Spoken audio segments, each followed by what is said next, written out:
Ramadan Total Kebaikan bersama BMH. Ramadan 1441 Hijriah. Assalamualaikum warahmatullahi wabarakatuh. Alhamdulillah rabbil alamin. Alladzi 'allama bil qalam, 'allamal insana ma lam ya'lam. Asyhadu an la ilaha illallah wahdahu la syarikalah wa asyhadu anna Muhammadan abduhu wa rasuluh. Allahumma shalli ala Muhammad wa ala alihi wa ashabihi wa man tabi'ahu bi ihsani ila yaumil qiyamah. Amma ba'du. Saudara-saudara kaum muslimin dan muslimat dimanapun Anda berada, alhamdulillah kita tentu merasakan spirit yang sungguh sangat luar biasa pada bulan Ramadan ini, khususnya malam 17 Ramadan, di mana dunia mengalami perubahan luar biasa, khususnya di kalangan umat Islam, dengan diturunkannya Al-Quran kepada Rasulullah Sallallahu Alaihi Wasallam. Al-Quran ini turun kepada Nabi kita, itu tidak turun secara tiba-tiba, tapi mengalami proses yang begitu panjang, sampai Nabi harus berguahirah bertahun-tahun lamanya dengan tempat yang sangat jauh, 10 km dari sebelah utara kota Mekah.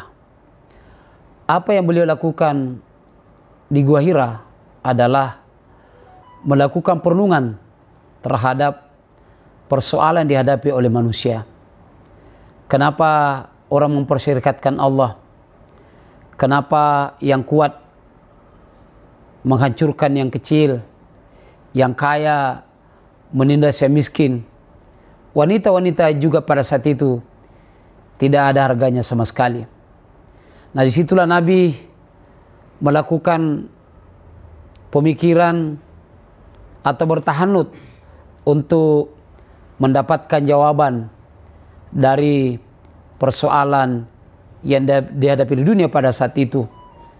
Nah, pada saat beliau berusia 40 tahun, dan tentu kita ingin sampaikan bahwa beliau melakukan Gua Hira oleh karena 3 hal penting.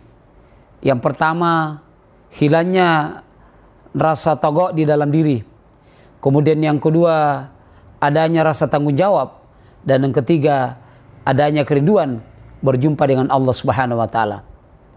Nah, ketika beliau sudah berusia 40 tahun dan oleh Allah Subhanahu wa taala menganggap bahwa Nabi sudah bisa memikul beban begitu luar biasa, maka diutuslah malaikat Jibril oleh Allah Subhanahu wa taala untuk mendatangi Rasulullah membawa wahyu ini.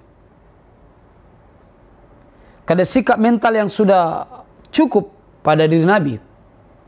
Kemudian Jibril datang pada malam itu. Kemudian Jibril langsung mengatakan, "Iqra ya Muhammad."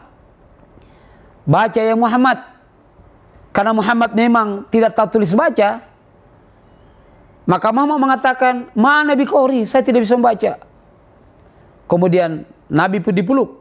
Bahkan pelukan itu berulang sampai 3 kali. Karena tentu malaikat Jibril tidak mau gagal di dalam melaksanakan amanah dari Allah Subhanahu wa taala. Dan tentu juga Rasul ada perasaan takut kalau dipeluk kembali. Maka Nabi kita bertanya kepada Jibril, "Apa yang perlu saya baca ya Jibril?" Maka Jibril menuntun Nabi kita Muhammad sallallahu alaihi wasallam dengan membaca, "Iqra bismi rabbikal ladzi khalaq, khalaqal insana min 'alaq, Iqra wa rabbukal akram, allati 'allama bil qalam, 'allamal insana ma lam ya'lam." Di situ selesailah. Wahyu diterima oleh Nabi, tapi tidak selesai menyangkut masalah apa yang bergejolak di dalam diri Nabi.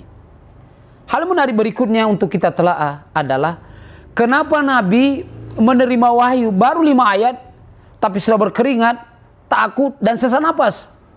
Tentu perlu kita jawab. Karena Allah Subhanahu wa taala sudah mengatakan, "Khudhu ma'atanakum biquwah," maka hendaklah kamu terima Al-Qur'an ini dengan kekuatan. Maka yang pertama adalah Nabi gemetar, berkeringat, sesak napas, bahkan sampai ke rumah dia mengatakan kepada istrinya Khadijah, "Zamiluni, zamiluni, zamiluni, selimut aku Khadijah." Yang pertama adalah karena beliau berjumpa dengan malaikat yang merupakan makhluk yang suci. Disinilah terlihat sekali bahwa memang Al-Quran itu hanya bisa diterima oleh orang-orang yang suci, yang siap untuk melaksanakan perintah Allah Subhanahu wa taala. Kemudian yang kedua adalah beratnya tantangan dihadapi. Tidak ada kita pahami Al-Quran, kita tidak baca Al-Quran, kita tidak hati Al-Quran, melainkan bahwa kita akan menghadapi tantangan luar biasa.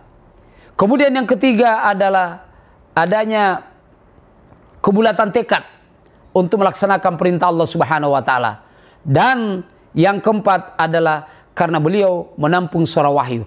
Dari 4 hal inilah akan menjadi catatan luar biasa buat umat Islam dalam bulan Ramadan ini, bahwa tidak ada kata lain dengan Al-Quran itu adalah kita harus mengambil peran bagaimana dunia ini, bumi ini harus diselamatkan dengan Al-Quran. Kiranya insya Allah 17 Ramadan, ya tentu puasa kita masih ada 13 hari, terus menerus kita berpacu membaca Al-Quran, karena siapa yang membaca Al-Quran 100 ayat samalah dia dengan sholat sepanjang malam. Demikian, mudah-mudahan bermanfaat. Wassalamualaikum warahmatullahi wabarakatuh.